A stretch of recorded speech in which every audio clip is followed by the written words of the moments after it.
ඒ ගමන මොකද්ද කරන්නේ? ඇයි මම වතුර බොන්න හදන්නේ.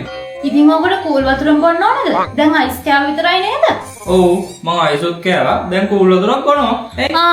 බොන්නකො ලෙඩක් හදා ගන්නකො ඊට පස්සේ එන්නකො මෙතන අරකයි මේකයි ගාගෙන.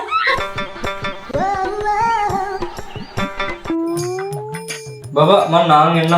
මීරේ ඔව් ඔයා දැන් අයිස් කෑවා. කූල් වතුර බිව්වා. දැන් මීරා නානද හදන්නේ? ඔයාට නම් තේරෙන්නෙම නෑ අනේ. ලෙඩ වෙන්නමයි ඔයා හදන්නේ. මට හැදෙන්න ලෙඩක් නෑ අනේ. මං නාන් එන්න. හැදුනම එහෙනම් එන්නකො මෙතන අරකයි මේකයි ගාගෙන. අනේ මේ මං යනවා නාන්න. The next day.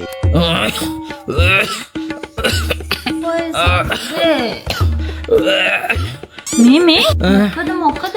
කැස්ස ඇදිලානේ. හදාගත්තද කැස්ස? දැන් ඊ අයිස් කෑව කූල් වතුර බිව්ව රෑ නෑවා. මං කියද්දි මොකද්ද කිව්වේ? මම ලෙඩ වෙන්න මං පොඩි ළමයෙක්ද මට අනම්මනයි අයියේ.